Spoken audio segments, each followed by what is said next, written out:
Welcome to your sociology class for your civil services examinations.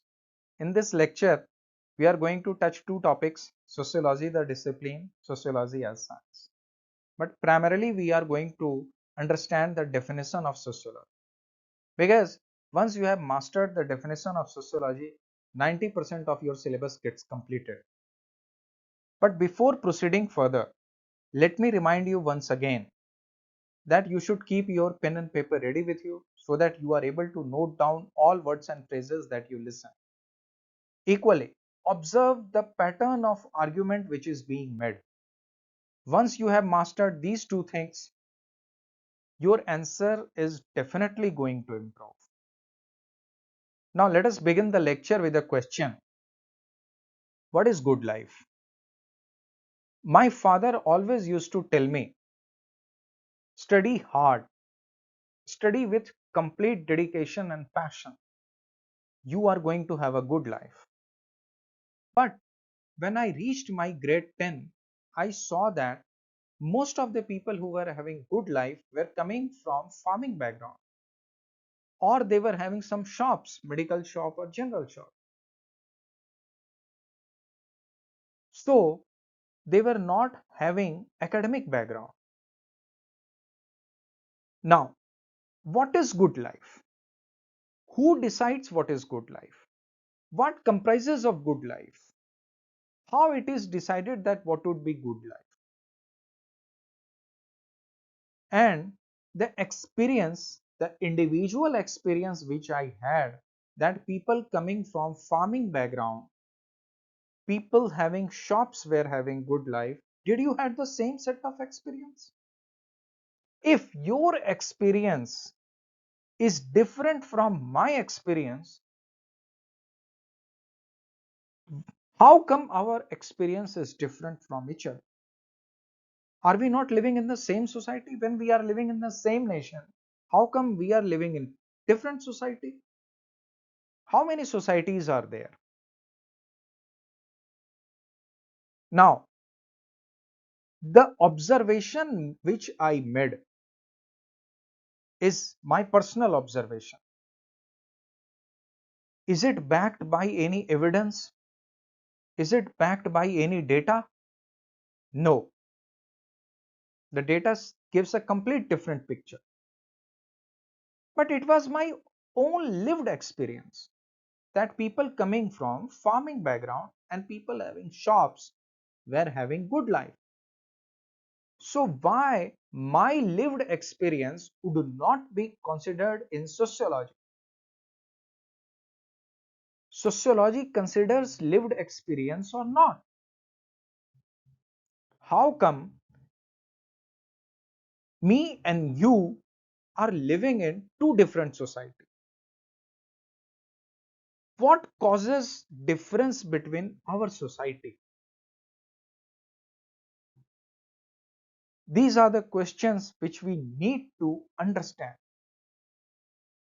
In India, jobs of armed forces, military jobs are most covetous job. Whereas in many nations, armed forces jobs are made as compulsory. Between X number of years to Y number of years, you need to complete Z number of years in military. It's a compulsion, conscription based service. India is a voluntary army, and India is having largest voluntary army. Why India is different from other nations? Let us not jump to the commonsensical conclusion that Indians are more patriotic. Every one of us is patriotic. Wherever we live, we fall in love with that land. It is very natural to love one's motherland. So the reason is not simple nationalism or patriotism. Answer is not that simple. We need to dig further. Now, proceeding further, what makes a job covetous? What makes a job a good job? Why you are interested in civil services? Money, What makes a good job? Money, social prestige, you will be able to write IAS with your name, social recognition. Your neighbor will say, IAS Raman resides here. Individual satisfaction. You would be able to contribute into society. Even teacher is able to contribute into society. Is teaching a covetous job? Is engineering a covetous job? Is a good job? And what is making it a good job? Marital prospects. Marriage is a necessary function of human society. We'll study that. We'll study that family and kinship. We'll take it up. I have seen that in most of the YouTube videos, I have seen this that when they show you the video of IAS and IPS, they'll show the IAS and IPS is walking with a complete chest full of pride and everybody is bowing in front of them. What is making this job a good job or any job a good job? Hierarchical society. And India is not only hierarchical society. India is steeply hierarchical society. Who is ruling us? Democracy, autocracy, king. Our set of rulers is also going to impact what is a good job. Everyone said that engineering is a good job. So I took admission in engineering. I opted for civil branch. When I passed out, the economy, infrastructure development and civil development were not happening much in economy. I was not able to get a job for 3 years. I stayed unemployed. So, economy is impacting the definition of good job. What is the percentage of employment, unemployment? The job market, presently, there is a huge demand for data scientists. Everything is getting influenced by AI. So, all the people who wants to work into this, they are working by keeping in mind the job market of AI. What they would be needing, what kind of skills would be required, what kind of programming skills would be required, soft skills which would be required. Government regulations. If government makes a law that IT sector has to be treated in certain manner, certain insurance facility would be given to certain sector, certain pension facility would be given to certain sector, it is going to make that job attractive or non-attractive. Gender. 90% of teachers in schools are women. Women empowerment. Mhm. We'll see this, whether it is women empowerment or not. We'll discuss it in sociology of gender. But gender is also impacting the definition of good job. Subsistence wage or minimum wage. If any society has fixed a subsistence wage in a proper manner, naturally the military job might not remain same covetous as it would have remained without subsistence wage being high. How this is impacting the definition of a good job? We need to see this.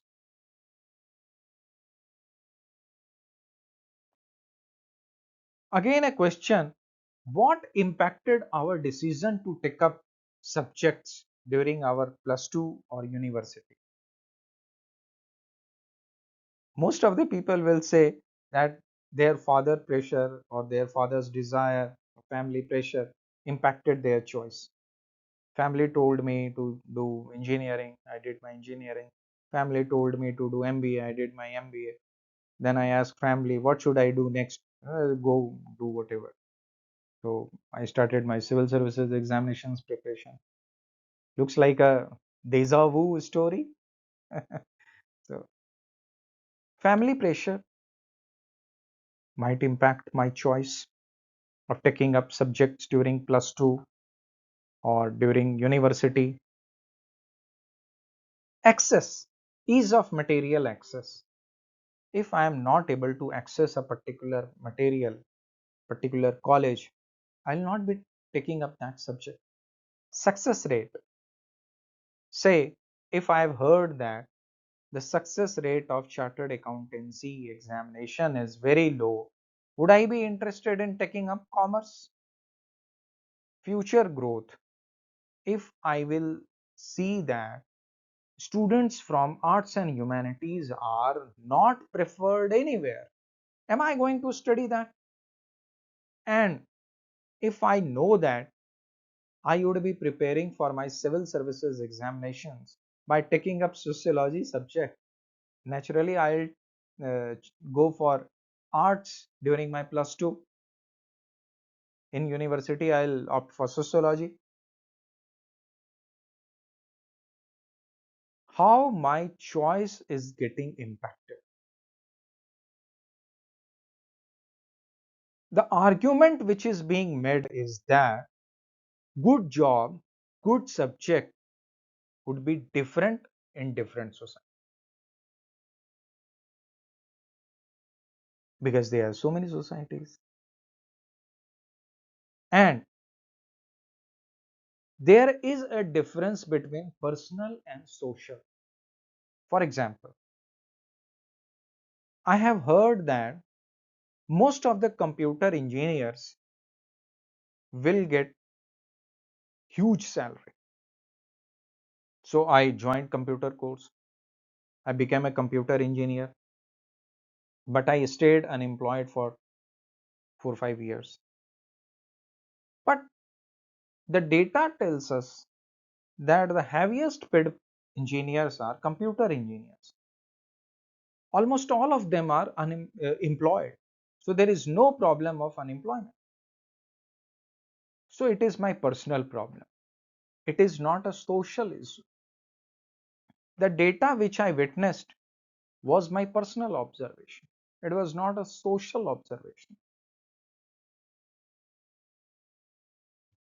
As an individual, we generally think that we are not able to impact the whole bigger thing, the entire structure which is controlling us. We are not able to impact that. We are not able to touch that. We are too tiny to make any impact on that. We are always looking up towards someone, the higher up.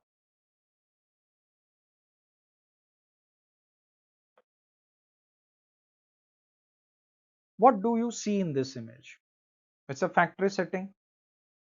Image is black and white. Besides, the factory equipment looks very old. But you also see that children are working here. Do we allow children to work in factory as of now? Since when we started understanding this, that children should not be allowed in factory setting, they should be asked to go to educational setting. Since when we had this understanding, how this change happened, and who is children, what is childhood? Since when we started understanding this concept,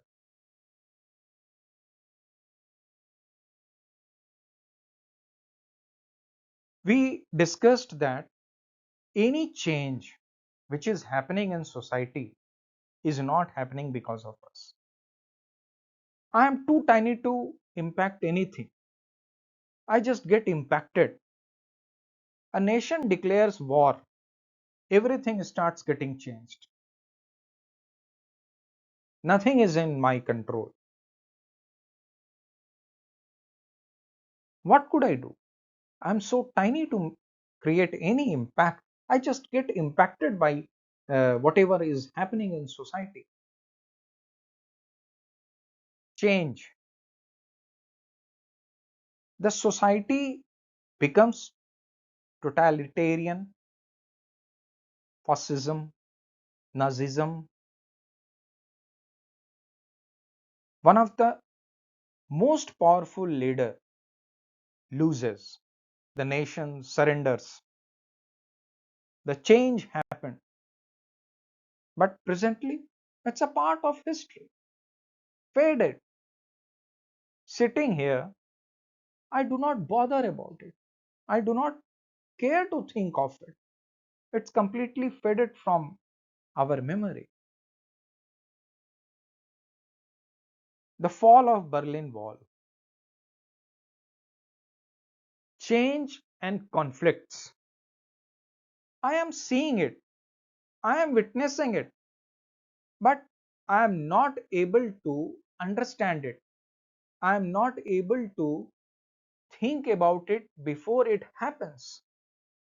I am not able to plan about it before it happens. History.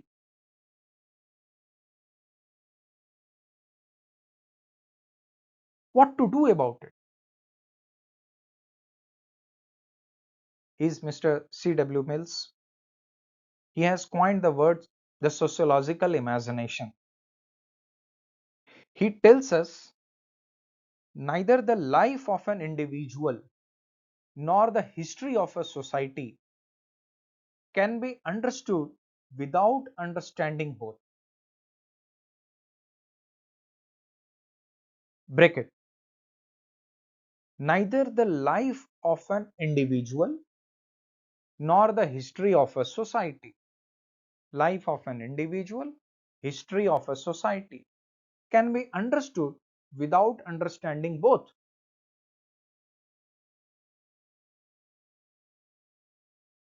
So, to understand me, you need to understand me on a part of a history, where I stand on a history line. You need to see me there, and then you would be able to understand me as well as the history of society.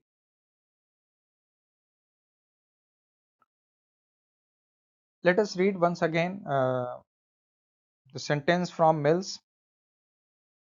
Individual can understand his own experience and gauge his own fate only by locating himself within his period. Individual can understand his own experience and gauge his own fate, something which is about to come. I can understand my experience and I can understand something which is about to come by locating myself within this period. If I am able to see some change, I am able to see my own experience, then I will be able to cause my fate. Let us read one more para from Mills. By the fact of his living, he contributes, however minutely, to the shaping of this society and to the course of its history, even as he is made by society and by its historical push and show. I may be tiny, but I am impacting society as society is impacting me. So, to Mills, individual is of importance to sociology. Individual holds importance to Mills in sociology. Individual, path line of history, understand both of the things.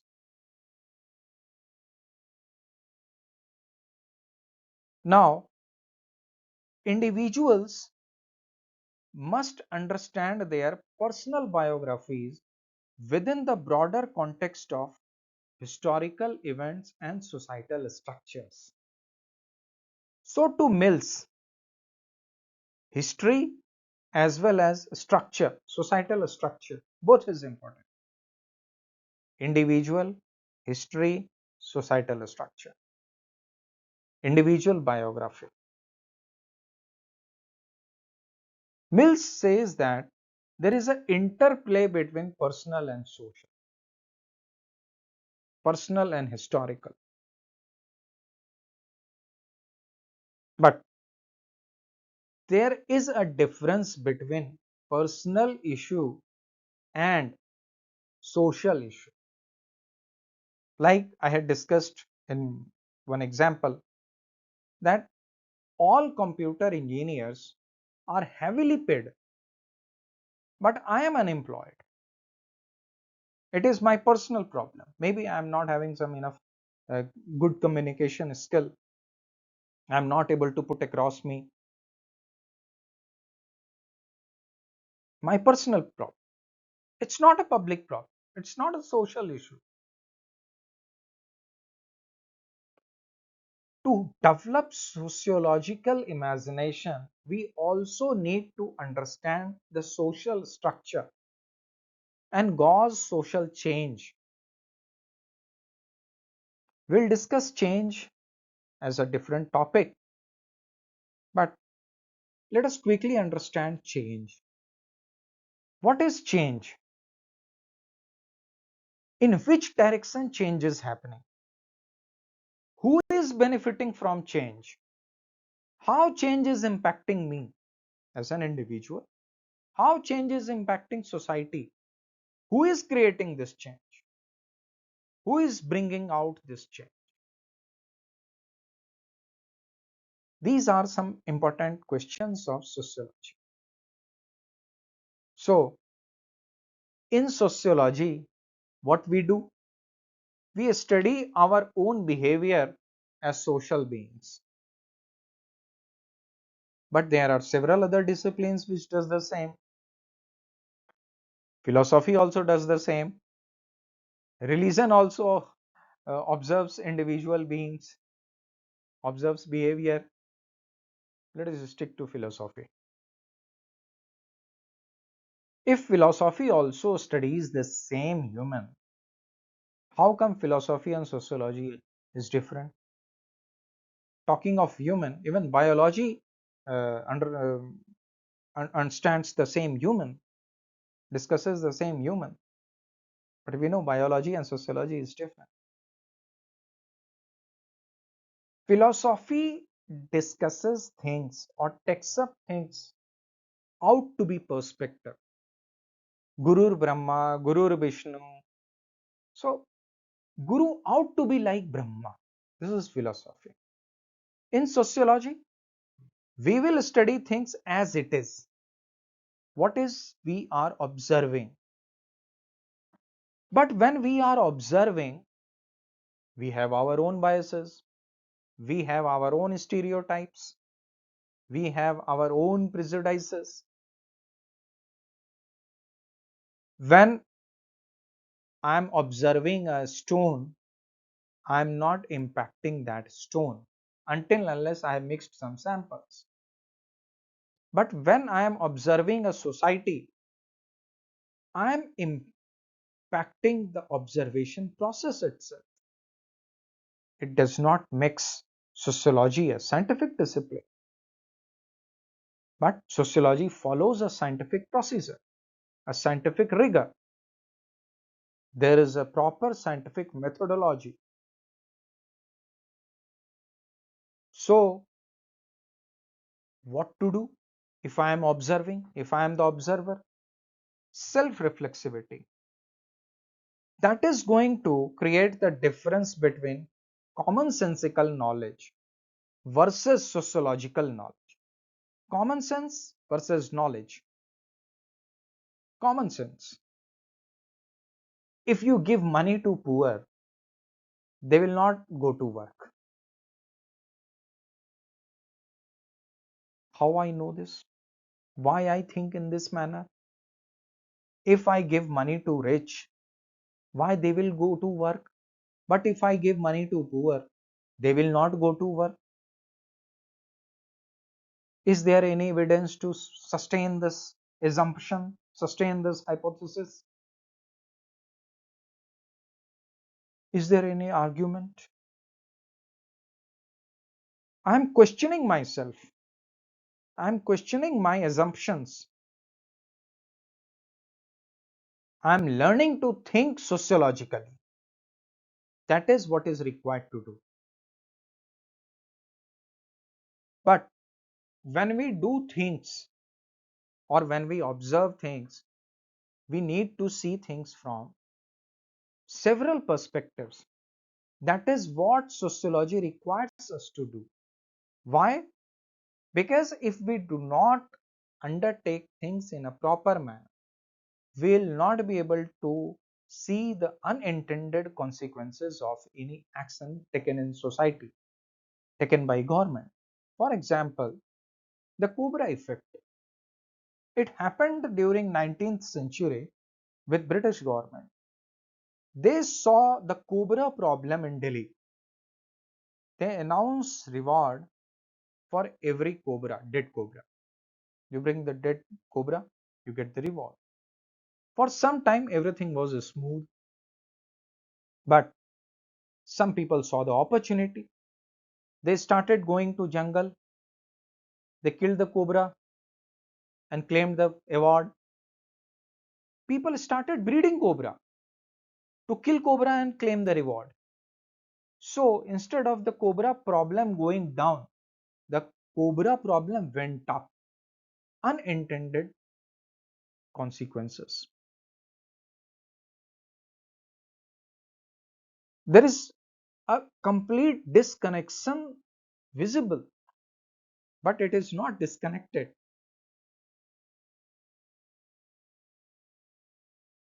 Are you witnessing some unintended consequences in society?